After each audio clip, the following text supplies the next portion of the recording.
Hello and welcome.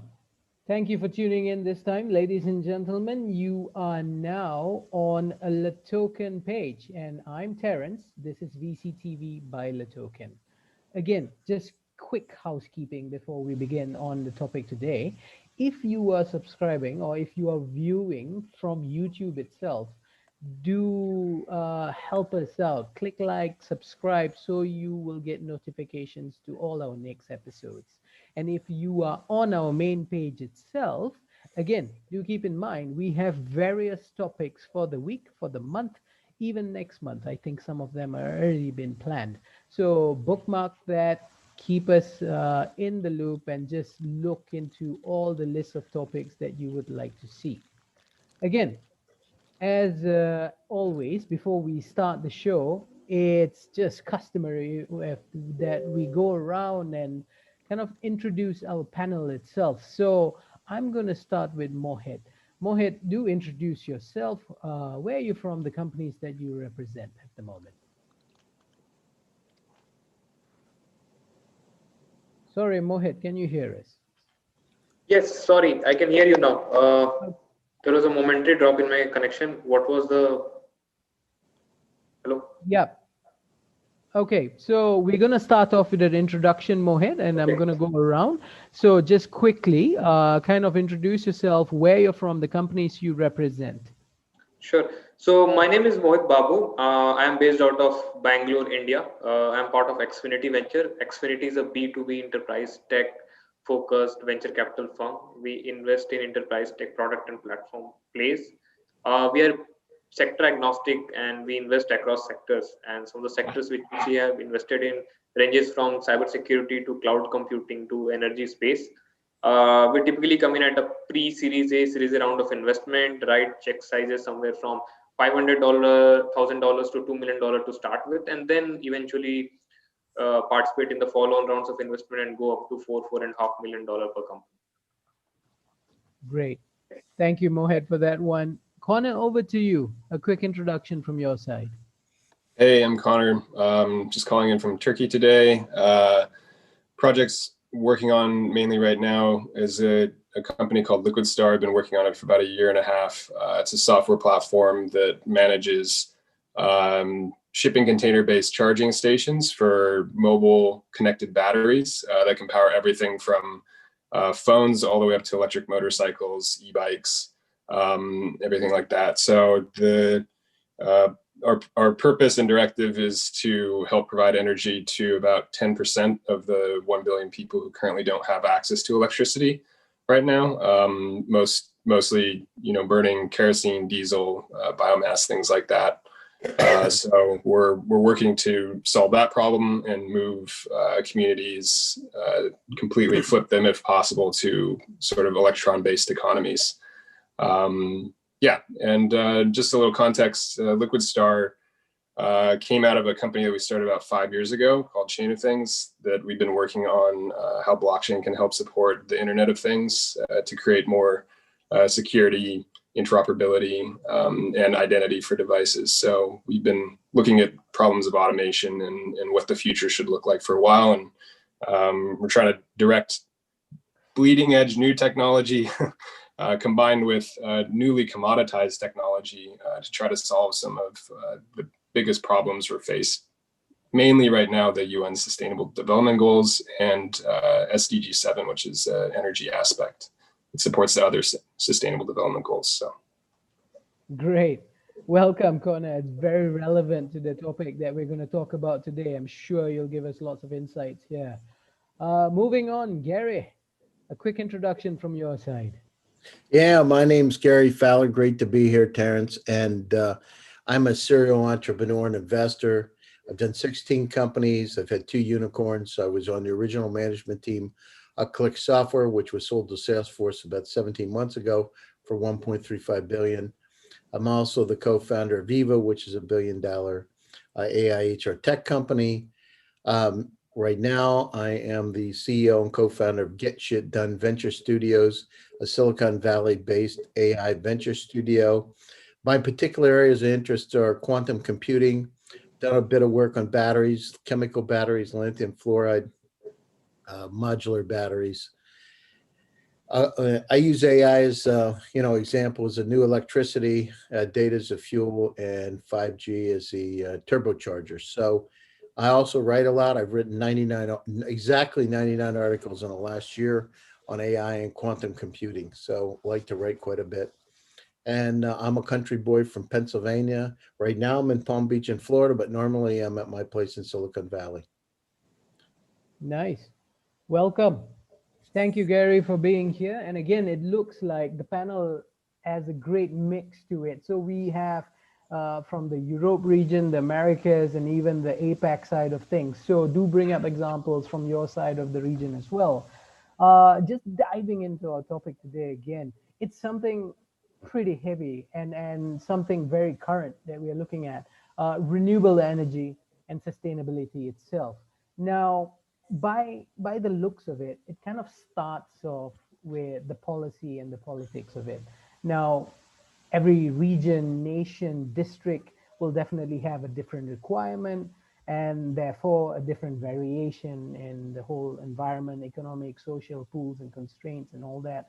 So I think it's kind of good to really start off with perhaps a brief assessment of the current, let's say, energy consumption or the energy ecosystem that they are seeing now. Perhaps from your side of things, Mohit, could you give us like perhaps of what's going on now? So specifically, if I talk about the region which I'm based out of in India, there is a significant government push for the adoption of the renewable energy, and this push has been there from past 2 years or so.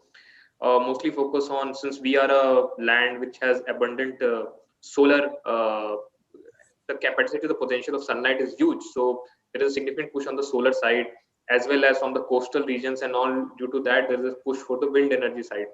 So government has been in terms of proposing a lot of subsidies and a lot of fundings for industries, or government industries as well as private players to come and set up their solar farms and all, with giving them a good enough subsidy, land at a cheaper rate and all those things.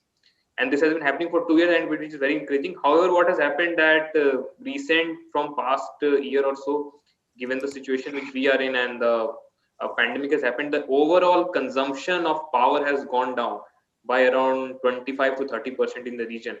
And because of that, since the players are not able to fulfill or their existing capacity, and due to the oversupply, the focus from the players inherently in the region, which are either government players or private players, has not been there, even despite of the government push, which we think that would likely to come up, say in next year or so, once things start improving up. But yeah, as we all know that renewables has to be the next future, given the way we are heading towards the climate change issues and other things. So yeah, things are pretty encouraging in this region.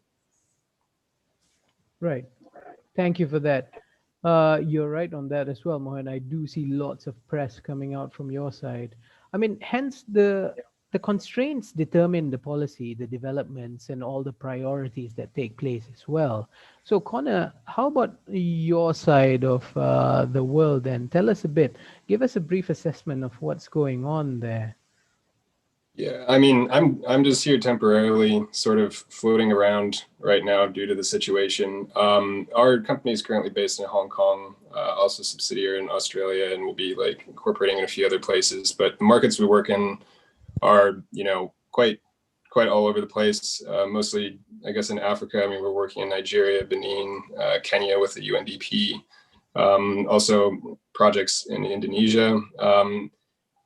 I guess initially from the government side of things, from a startup or a company in general's perspective, is that making the technology for a lot of these, I guess, different markets that need to change quickly. Making the technology and getting people to use it is one thing, but it's a whole nother layer having to go in and work with governments, because each government in all these different countries have like a different kind of protocol that you sort of need to like understand and learn, working with local on the ground partners that help you understand that, and then how to correctly jump through the hoops.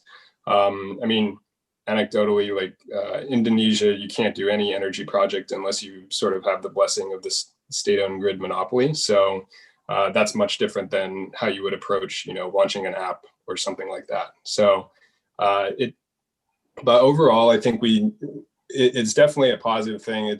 I suppose it kind of ties into one of the other questions that we had been thinking about regarding like the situation with COVID. One sort of analogy we talk about is like the global economy kind of got on a freeway long fender bender, where a lot of companies maybe, or cars might be like totaled out and are write-offs for insurance. And so the question is, if there are going to be injections of capital or bailouts to some extent over the next few years, where should that money go, and how should it be invested to build like sort of the next generation of like more, I guess, logical energy for the goals that we have. So it's I mean, if you're trying to find like a silver lining and everything, it's like, for what it's worth, the goals that the UN has set for 2030, it's like we have to supposedly do those anyways. This has kind of, I think, accelerated things to some extent, because now there's much more of an impetus to like get things going more quickly.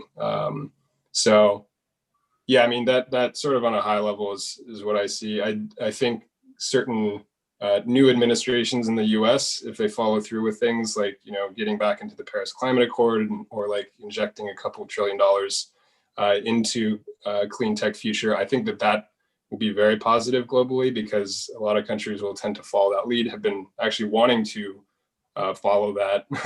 But now I think that if that comes to fruition, that will be very positive, hopefully. So.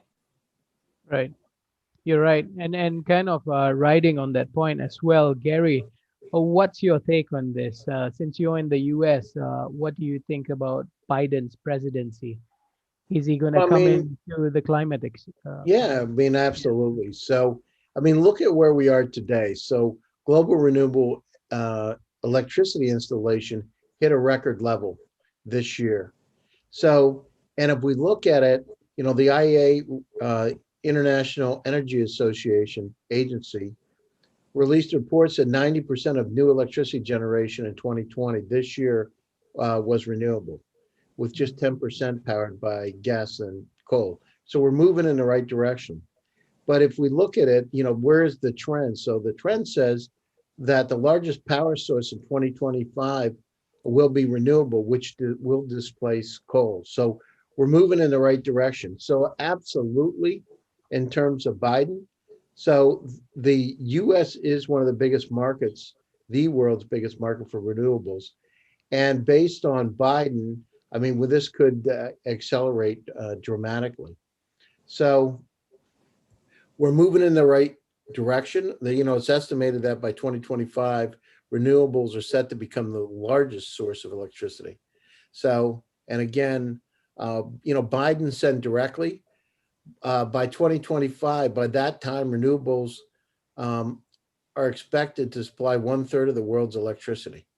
So I think, the beauty is, I mean, look at where we are today with COVID, right? We realize the misstep that we made in the past. And in fact, Mohit, in India, for the first time in 30 years, we've been able to see the Himalayas, right? So we understand that, we're not quite as, on one side, if we develop a quantum computers, on the other side, we can't even get a roll of toilet paper. So we understand our vulnerabilities today. Now the situation is we need to do something about it. I've been working on battery technology for the last 10 years. 10 years ago, I was involved in the development of a lanthanum fluoride, a chemical battery. So this isn't new. I mean, batteries have been along for a long time. It's just the politics have dramatically shifted. So I'm encouraged with Biden coming into office. And, I believe that now that we're trending in the right direction, the key is to keep up the momentum. Yeah. Let's hope for something positive coming out from the US side of things as well. And I think it's also important to look at perhaps the current patterns. I mean, the pattern of production, consumption, and how COVID has left its mark. Has it accelerated, slowed down, you think? Mohit, can you give almost an assessment there and tell us what you've seen growing or even decreasing? So, if I talk about this region specifically, COVID has not done a very positive impact on the segment.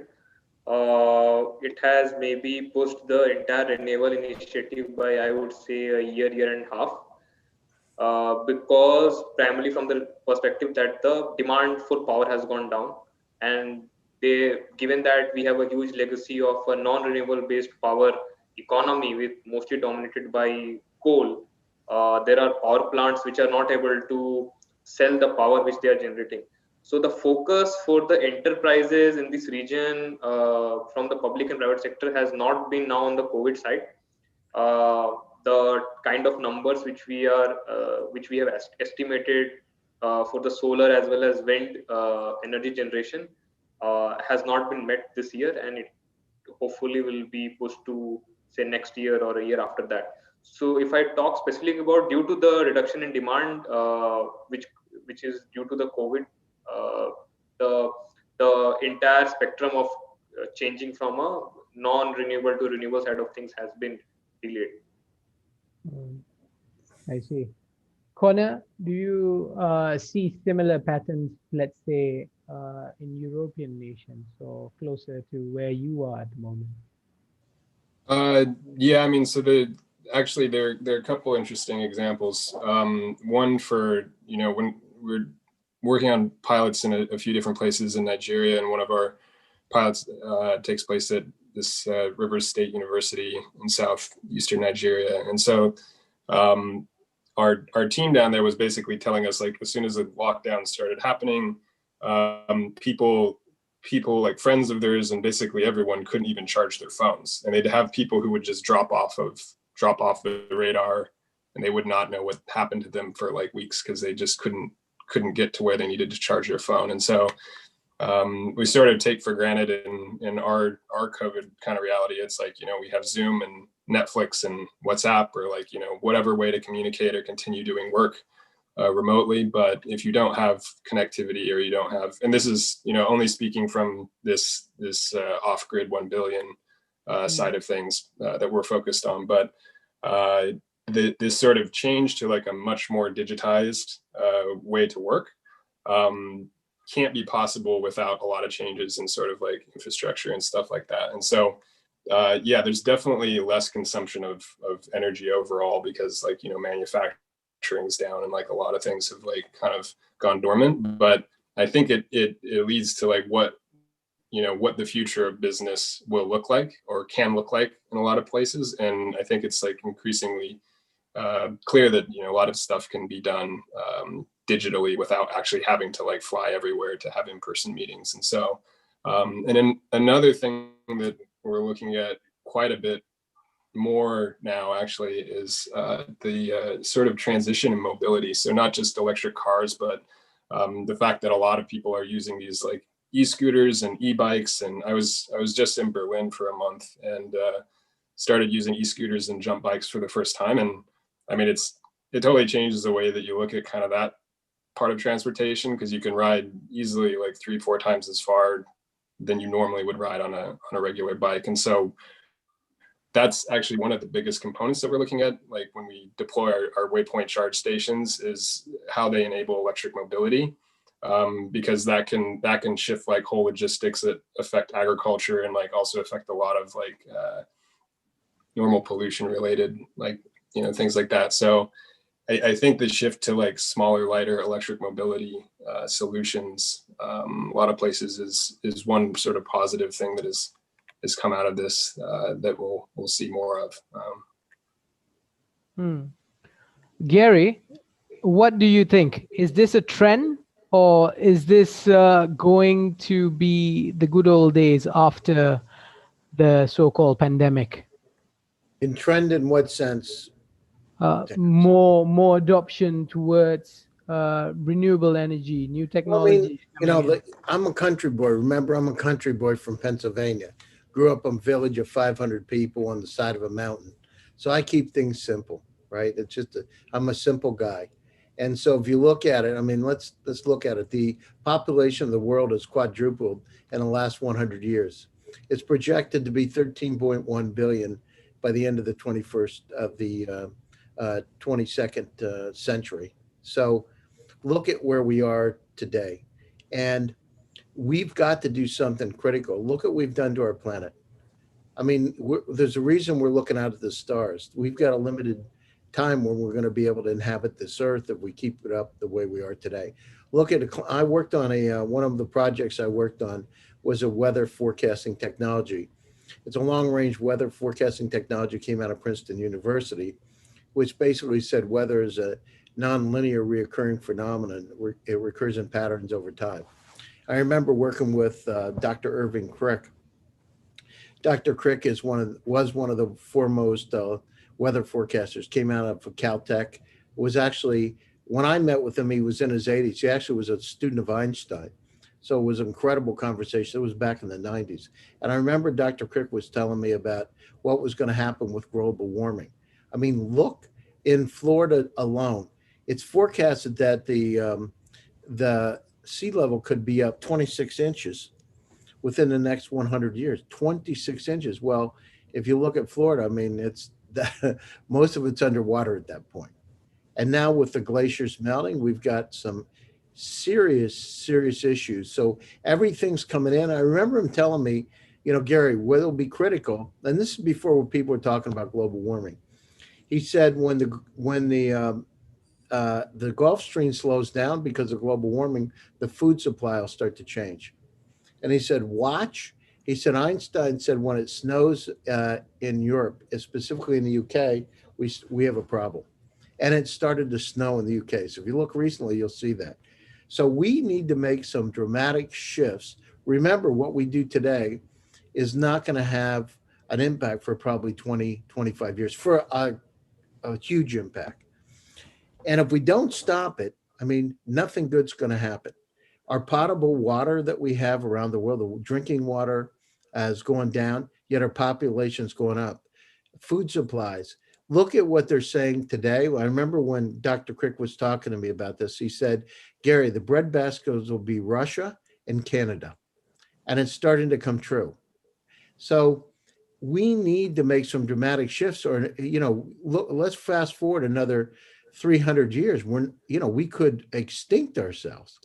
I mean, it's not like option. I mean, we talk about colonizing other planets. We better step it up, right? So this is something it's not something that we can just, it's not wishful thinking. We've got to take action, deep action. Look at, we've had a respite over the last 9 months, 10 months, to be able to see what happens when people can't move around, and also the impact on, we're not, we talk about quantum computing, but we can't control our own destiny. We won't, we understand now that, look at, just as I said, the Himalayas in India. We see what reducing our activity can do and what kind of a dramatic impact it can have in terms of letting the planet try to heal itself. Well, we need to go down through our generations, literally, this isn't, again, wishful thinking. We need to go down through and make those challenges today, or my kids, right, are not going to have a future. It's not, nothing good's going to happen. So water, right? The amount of water because of this global warming, it's just, we're going to start having water wars, because look at it now. When I was a kid growing up, there was no bottled water for the most part.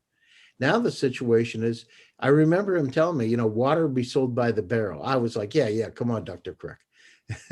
That's not going to happen. Well, I mean, how many people are buying bottled water, right? I'm one of them. Here, I got my Fiji right here with me now. So, yeah. But the time for action is not a trend. We understand our vulnerabilities today much better. And we've been shaken right to the core with this COVID. And it's not over. I mean, we're hitting record levels in the US right now. Mm. So it's not over. And this is, by the way, I did projects for 3 years. I was working with uh, former weapon scientists actually in a non-classified program, and we need to go down through and make those changes. And the reason that um, it was interesting, and I saw the kind of impacts that you know what kind of impacts negative things come into our environment could have. So we were going down through and making some dramatic shifts and trying to do the right thing. Now's the time where we need to take action and do that, or we're going to make our planet, um, you know, uninhabitable. I deal with two astronauts, actually, uh, two very, very well-known astronauts from different parts of the world, and we talk about what's happened in terms of colonization of planets, that kind of thing. Very, very well-known astronauts, and we're looking to the stars for a reason, right? There's going to be a point where we can't inhabit this planet. If we look at it today, too, there's 6 billion. I just talked to them 2 weeks ago. One of them, there's 6 billion Earth-like planets just in the Milky Way, and estimated 200 trillion galaxies in the universe. So there's a whole lot for us to explore. Right. Just to add on to that really quick, Gary. I mean, we always like to refer to these Kardashev scales without going into too much detail, but sort of like scales of civilization based on how much energy civilization is able to access. And so it's kind of a great way to oversimplify things, but we're in type 0. We're probably like 0.5 or maybe 0.75, but I guess the objective, at least within our time frame, is get to a type 1 civilization. So if you're in type 0, a lot of civilizations will hit that potentially, where they discovered hydrocarbons or something that they can burn to create a certain lifestyle, but it's definitely finite and comes at like a big cost. If you can get to type 1, which is a gigantic hurdle for most to get over, and many crash and burn before that happens, you're able to like fully utilize all of the energy that comes from your local star, and then sort of like exist in peace or balance with your natural environment without having to cut down every mountain and turn it into like fuel. So of course there are like later stages like a type 2 and type 3 where you just end up using like the entire star, or then using like the black hole at the center of your galaxy and beyond. But right now, I think a good goal for humanity is to try to get to a type 1 or get as close to that as we can. And then we can start working beyond that. But that, at least for me, that's sort of a simple way to keep focused on this this goal of getting ourselves away from this unsustainable kind of trajectory. And also to add to the population aspect, it's like the population is growing, but it's like the 50% of the poorest people in that population in the world are only account for about 10% of emissions, where it's like the top richest 10% are over 50% or around 50% of the actual emissions. So if we have the expectation, or if everyone in the world has the expectation of getting to a point where they have this sort of lifestyle that has sort of been pushed to, then we're going to need to change a lot of things, because we can't be flying around the world and having overnight deliveries and being able to eat everything that we do if we keep going in this current trajectory. We can't get everyone in the world up to those standards. So I think that's important to note. Yeah. I mean, the situation. Yeah, that's a great point. And I think, again, from that, the solutions to our problems today, as you rightly mentioned, requires that long term potential action. So I think it's kind of important that we look at some of the advances that we have now, and some of perhaps the cleaner energy technology companies that we see today. So perhaps we can talk about them for a bit now. I think we have seen companies like the traditional oil and gas companies kind of doubling down their efforts and putting more investments into the sector itself. But let's take that away from them, and let's talk about some of the new companies that you see. Mohit, could you start this one and really perhaps just give us a glimpse on some of the companies that you see these days? Sure. Apart from the traditional plays, what I am seeing is a lot more activity happening on the metal air battery piece. We have also funded a company called Log9 Solutions, and they are into the metal air battery side. And one of the interesting concept what they are trying to do is they are trying to basically using water and aluminum. They are trying to produce an energy then that at a form factor that can be ported on a car, and it can be used for the mobility use case. Apart from mobility use case, there are use cases like there are huge power requirements for running the telecom towers, which are there for transversing the signal. So you have power backup there, you have diesel gensets and petrol gensets which are being kept. So there are they are also targeting that stationary power backup segment also. And very interesting phenomena that a lot of research has happened on the metal air battery side in say late early 90s and early 2000s, but that technology has not become mainstream because of the limitation on the ability to extract the power or the energy from the theoretical energy density or the power density which these metals would offer. And most of the research happened on zinc and other side of metals. But an interesting piece which is coming up that people are not only thinking about lithium ion and maybe other forms of lithium based technology, whether it is LTO based or NMC based or certain other aspects, but eventually thinking about the new chemistry itself, which could be say metal air batteries or something to do with the supercaps. So I can tell you a company who is using graphene as the primary material to build supercaps in their early stages of development, and they are trying to benchmark their entire supercapacitor with the Maxwell supercaps on the lab result. The initial results are very encouraging, but the people are thinking about bringing new and new kind of materials on the entire spectrum, and think about how we can bring the some of the research which has been done in the old or the earlier days and get to a more commercialized form of battery or the energy solutions. Right.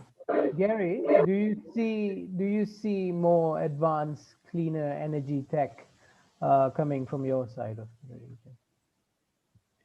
Do I see it? Absolutely. I mean, I had a conversation with Shell Ventures, and I mean, they understand they got to get away from fossil fuels.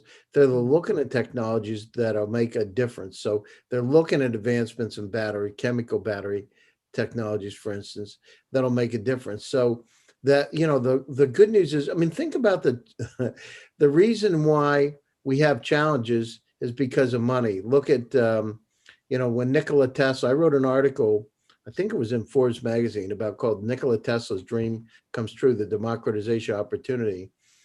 And, when you have people like John Rockefeller and JP Morgan going against you because they're afraid that your vision of electricity is going to change everything and democratize it for the world, they can go against you. I mean, it's happened time over time. Now the situation, the winds have changed, have moved in a different direction. And those high net worth individuals, companies have now moved over and understand that they need to support renewable energy or they're going to die. And part of the reason is because of we've reached peak oil and we've moved now in another direction. So they understand it, and now we've got the support behind us.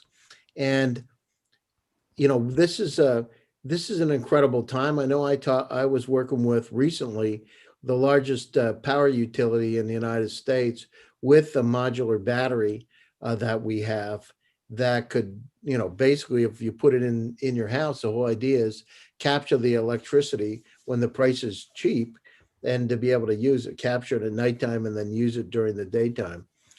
And the other thing is, with solar, I mean, we even here, I'm in Palm Beach in Florida right now. Up until a year ago, 2 years ago, solar was not something that they allowed. You weren't allowed to generate your own electricity in Florida. Now that's like Dumb and Dumber, the movie. It's like, how could it not be, you wouldn't have electricity generated by solar when you've got 300 days a year that are sunny. something Something's wrong with that picture. Well, it's just Right. greed. And so Hmm. now the situation, because of the political consensus, things have changed. So what we have to do, we have to understand, go beyond greed, and we've got to really support it. And now here in the States with Biden coming in, he has a greener agenda. So I see it moving dramatically in a different direction. Right. I think to kind of work on that as well, I mean, what are other constraints and challenges that you see to achieve this new energy targets like set by the UNs and some of the bodies that you see there? Mohit, can you give us your thoughts on that?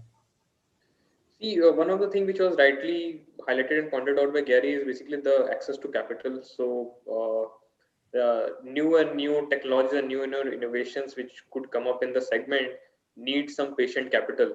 And also, typically from the commercialization point of view, if you talk about the early adopters or early customers, in order to convince them to switch from, say, traditional way to the renewable energy side, they always look for and ask, so what is the business benefit or the business impact?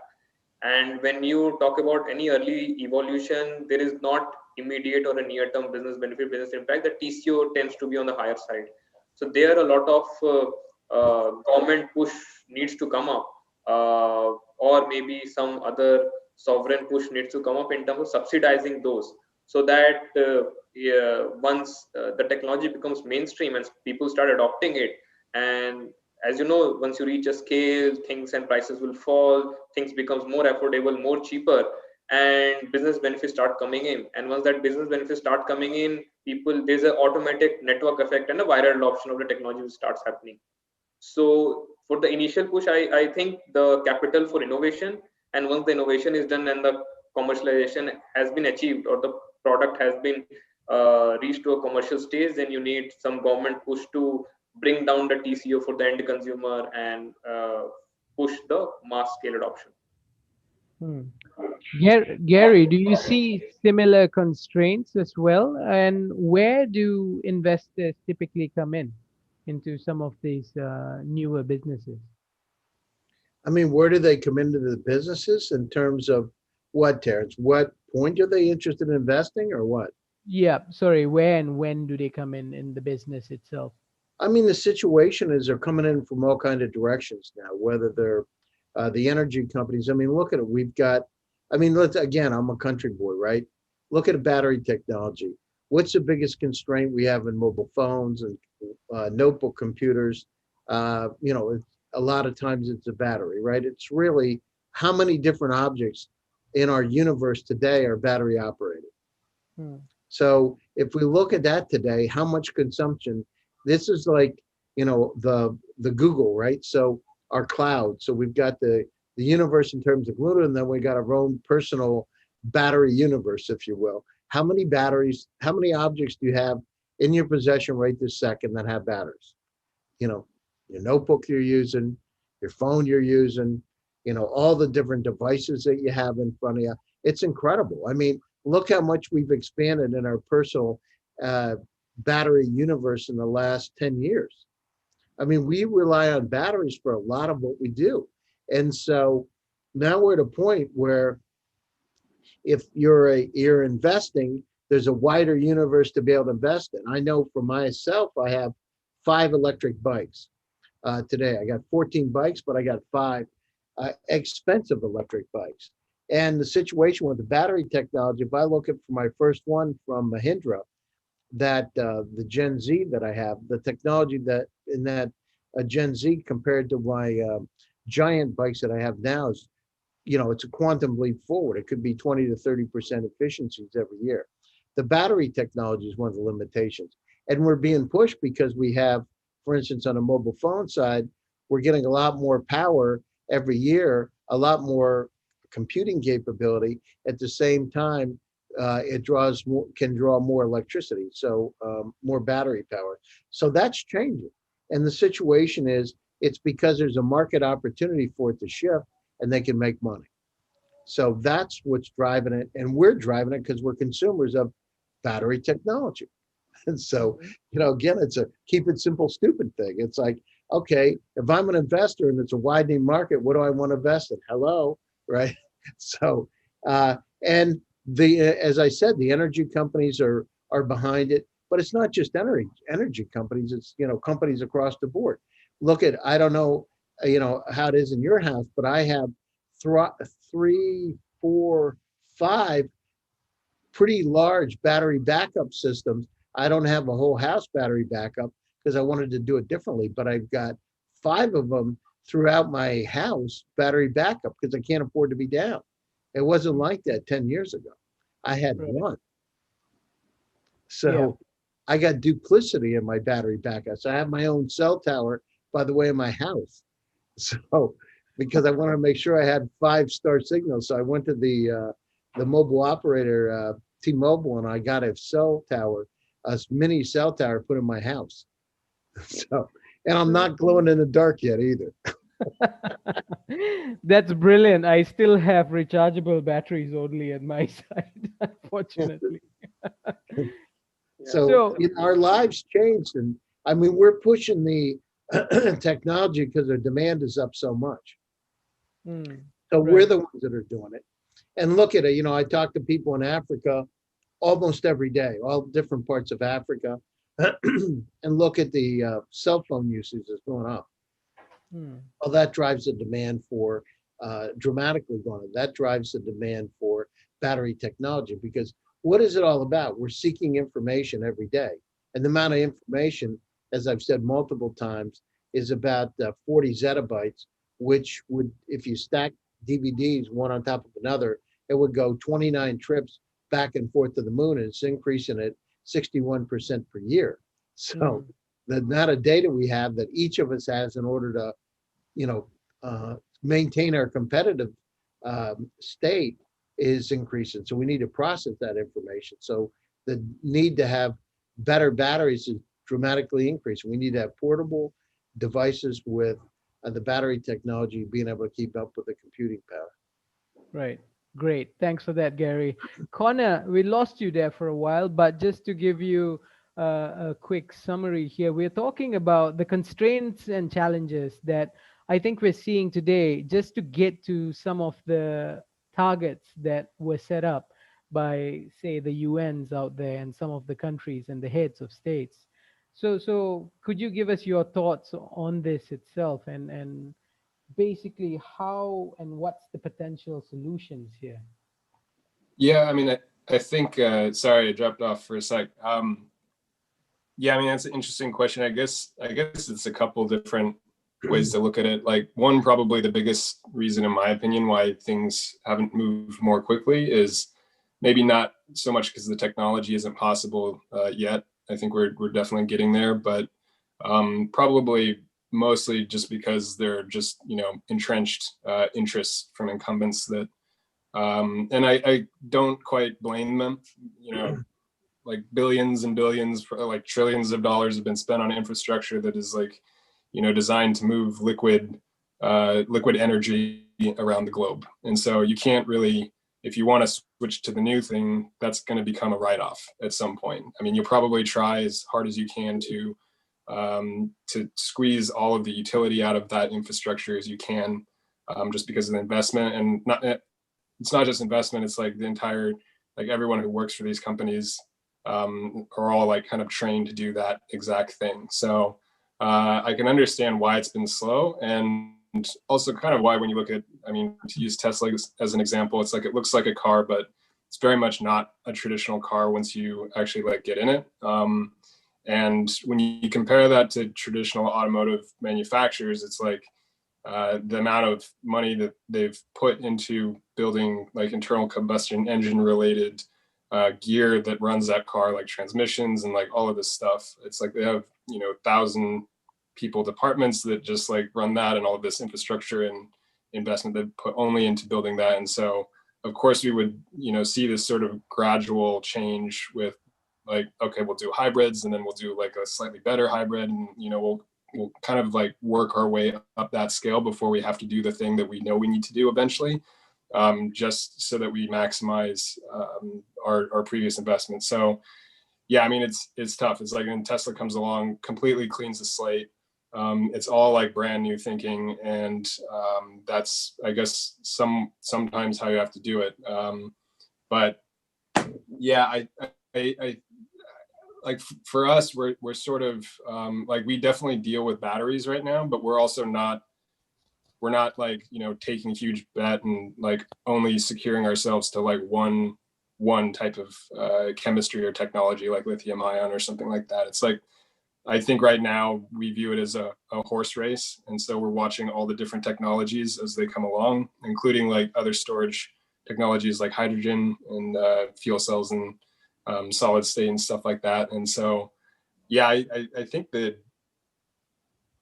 the challenge, or what was that quote, is like, Americans will do, I'm totally saying this wrong, but basically will do the right thing after they've tried every other option. So yeah, it's easy for you know, the economy to get like stuck in one way. And Right. and I mean, it wasn't even that long that we discovered how to use hydrocarbons for energy that has gotten, you know, civilization to this level. It's like not long ago at all.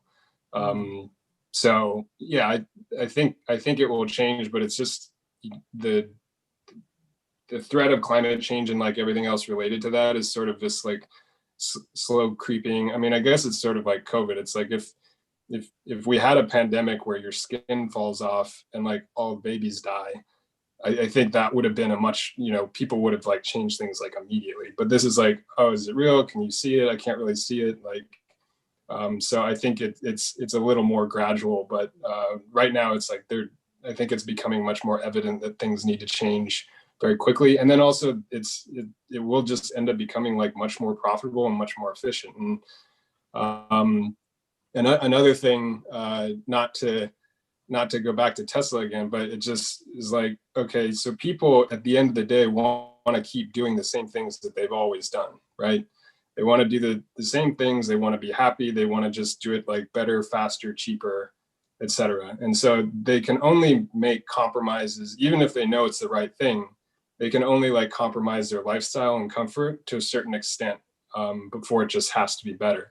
And so like what happened with that is like, okay, electric cars, even though that's, you know, one part of the problem, you know, electric cars are just like not fun. And so what do you do to make it so that all of the companies involved in that industry cannot ignore it? You just make a car that's just faster than every single other like high performance internal combustion car out there.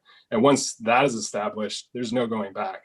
And like, there's no way that you know, consumers can look at things differently. And so I think, you know, for what it's worth, like people should, or like the focus to make whatever the new next better technology, just like better across the board, so that it actually makes people more excited.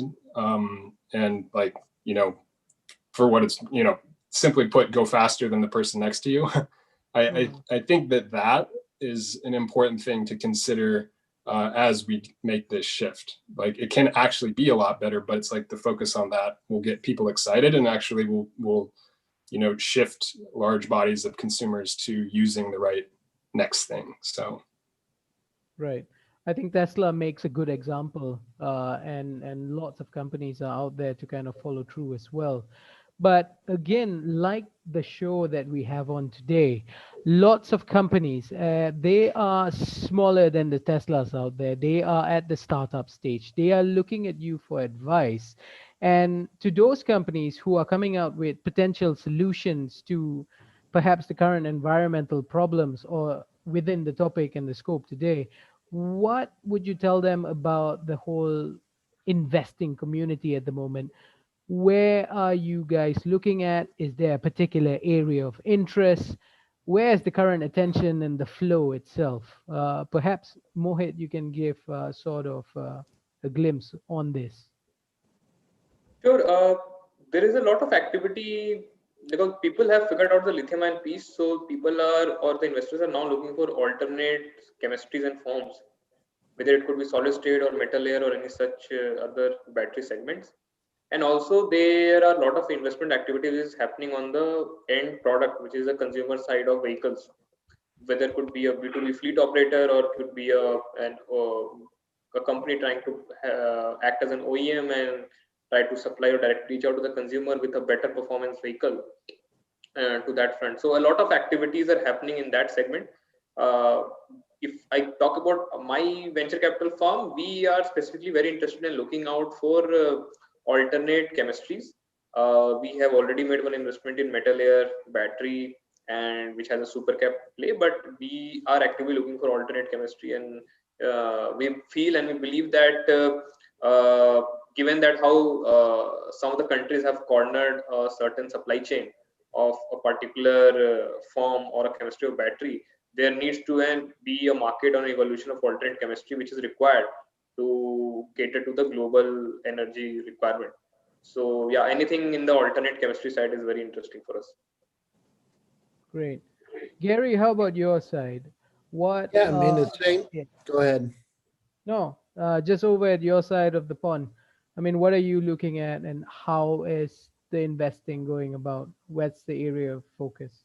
Yeah, so at GSD, we look for companies around the world. So we're not limited to any one particular geography, Russia, Ukraine, Africa, anywhere, Indonesia, Dubai, we have offices.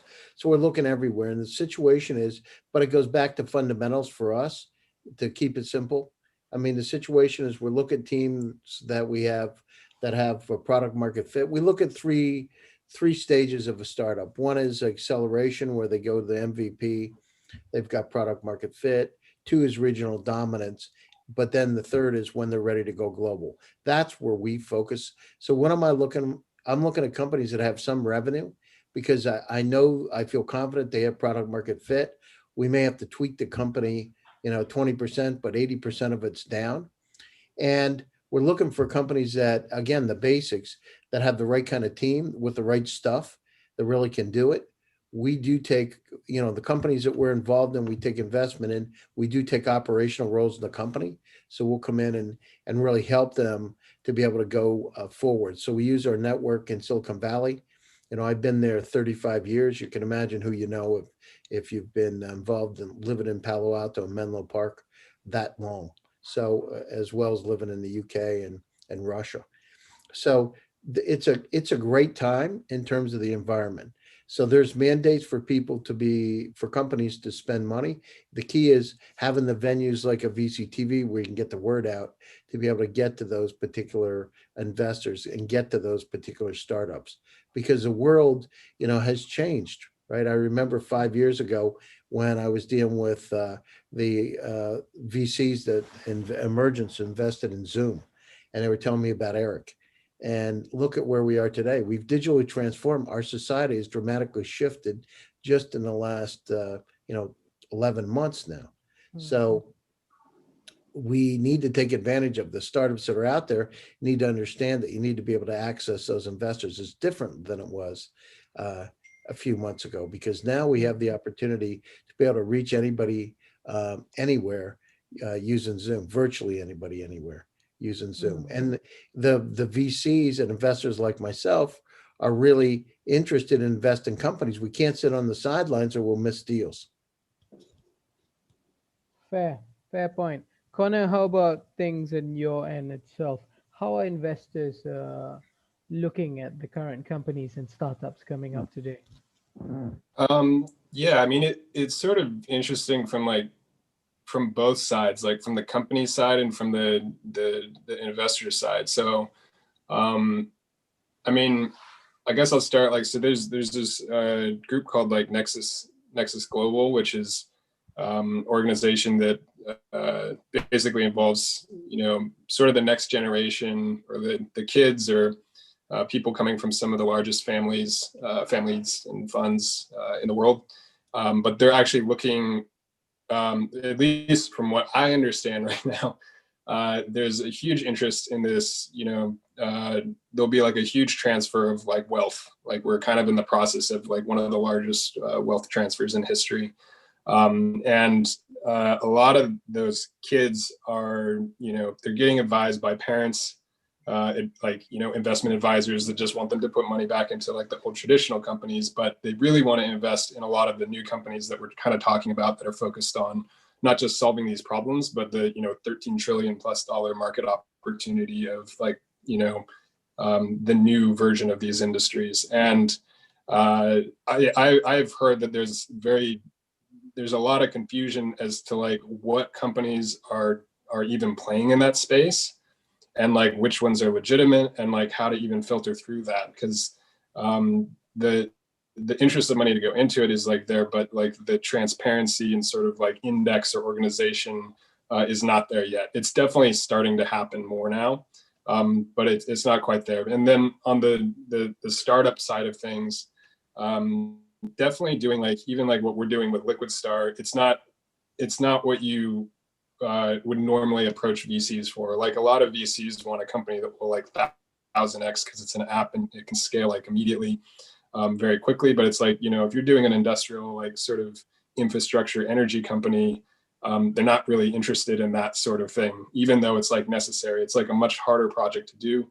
And so from our perspective, like, even one of these, so we're in this UNDP Cultivate program out of Singapore with our target market in Kenya. And one of the KPIs for that program is to find investment. It's like the UN won't provide you with investment or very little investment. You're actually tasked to go out and find it. But there's not really much guidance as to like, what is this new emerging investor network that is looking to like invest in these types of like solutions to like solve the sustainable development goals. Like it is definitely coming along, but it's not probably where it needs to be for both sides. So there are like companies that are looking to raise money to solve these problems on one side, that are trying to find the investors that are looking to do that, and then they're on the other side, they're investors looking to find the companies that are doing this and like be able to like verify them, and also be able to because everyone talks about impact, but like I think that the biggest thing right now, next to having this balance of it's not like none of these things are charities. They all have to be profitable. It's like you can't just dump in a charity and try to solve a problem, because it doesn't have a sustainable model. I mean, not to get off course, but like in Nigeria, we were told by the government that very specifically that you have to be profitable if you're entering the energy space. It's like they had an example where like a charity came in, entered this space, started offering like all these things for free, killed all the local companies that were profitable. And then I think like 2008 happened or something. And then that charity's money dried up, and then it just left a gigantic hole in the market because of all that.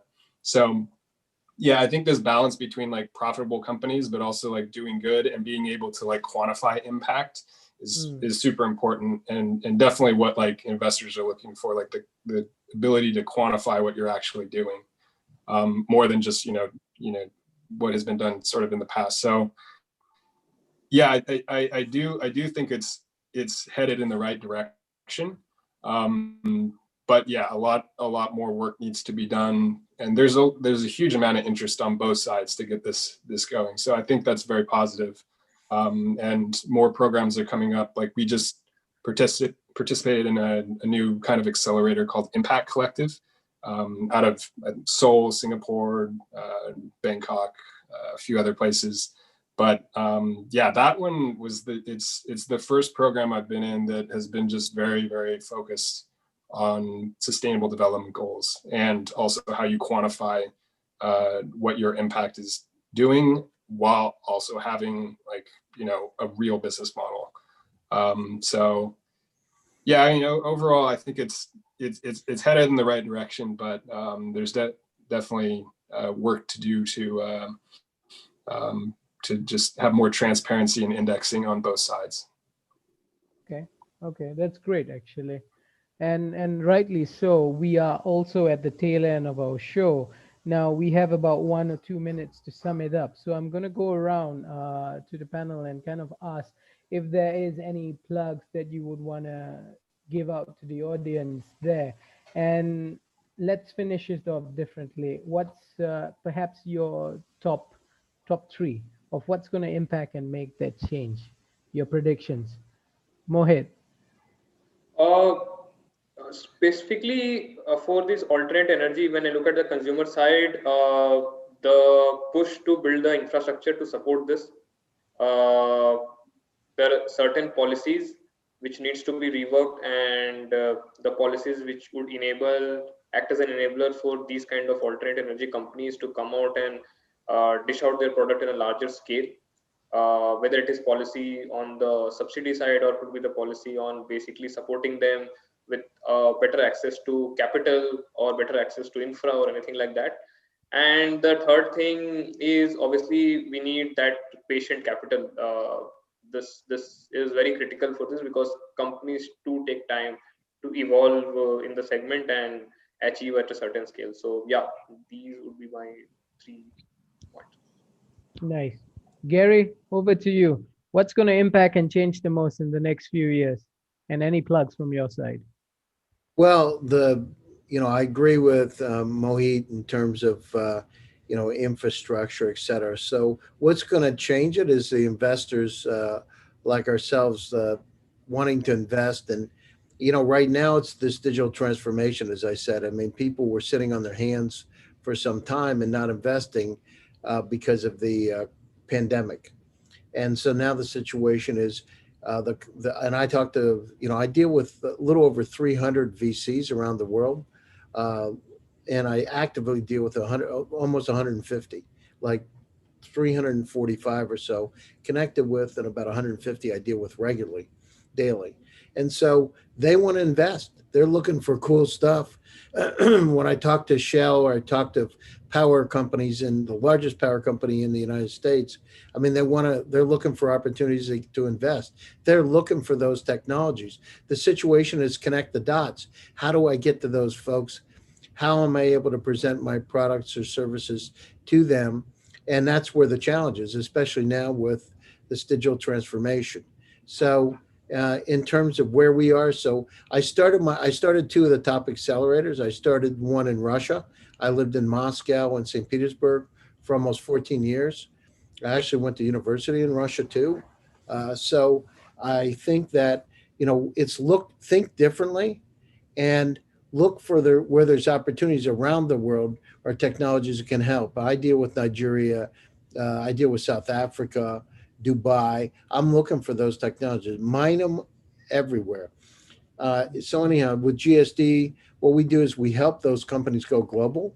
Right now, in my standpoint, I've got 16 companies, actually 17 as of today, companies in our portfolio. And what we do is we use Silicon Valley as a port to the rest of the world.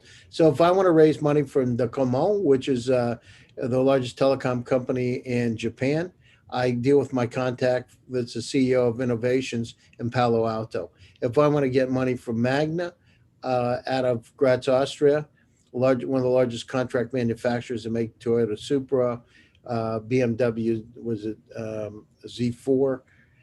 I deal with them there. If I want to deal with Mahindra, I deal with them there. They just happen to have office. So, I learned a lesson a long time ago when I was a kid growing up in the country.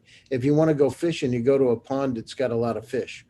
And so, keep it simple. I want to maximize the opportunity. We're located 5 minutes from Sand Hill Road near Stanford University. Half the capital in the world is still located there. And so just, use your resources wisely. Make sure you've got some revenue. Make sure that your mindset is to go global. And that's where we come in with GSD. By the way, if people want to reach out to me, they can get me on LinkedIn, Gary Fowler, Twitter. They can write to me. I've got a couple of shows, GSD Presents. And also I highlight the top startup in the world every 2 weeks.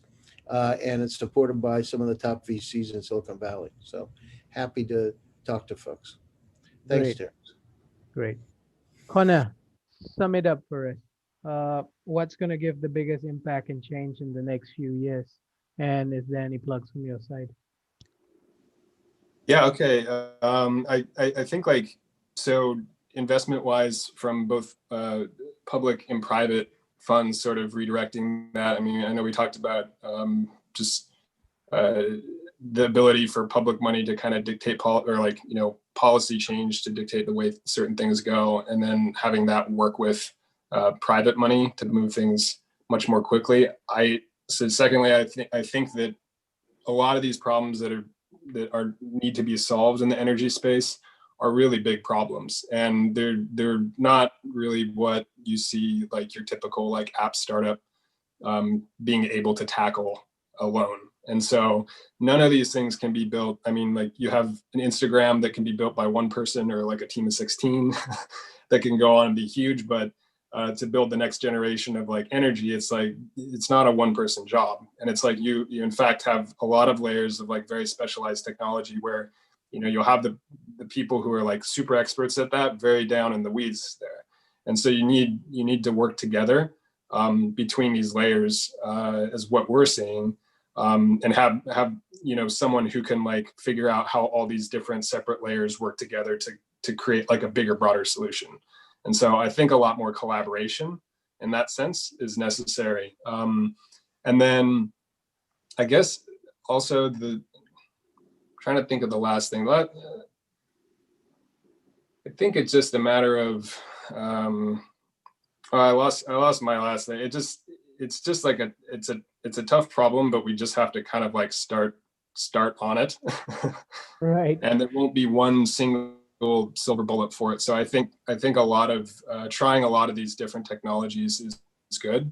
Like hydrogen, for example, there's a lot of sort of shade put on hydrogen right now, but maybe it's not ready today, but it could be in 5 years or more. And so I think it's worth it to experiment with these different things because, I mean, like we're keeping an open mind to all of these different storage technologies and just using our software as sort of a thread to stitch them all together. So, my biggest takeaway is just like energy is, I guess it was mentioned by the UN, the golden thread that unites all of the sustainable development goals. It's like without energy or electricity, you don't have connectivity, you can't do education, you can't do clean water, you can't do like the future of like agriculture, food, how it needs to be done, gender equality, all these different things. And so not to say energy is boring, but it's the one thing that we need to kind of make sure that we get right, because it's sort of a foundational piece to making sure all these other things can happen properly. So I mean, just trying to get to a level 1 or type 1 civilization, keep it simple. I mean, we're just completely focused on that 2030 goal over the next 10 years. So Great. It's not too little of time, but it seems like it's long enough time that we can see some major changes because we need to. So, yeah. Yep. So let's work towards that goal. Gentlemen of the panel, again, thank you for your thoughts and insights on the topic today. And for those of you viewing out there, again, this is VCTV by LATOKEN. Join us on the next show. Do click like and subscribe and find us wherever you can. Thank you again and have a great day. Bye-bye. Take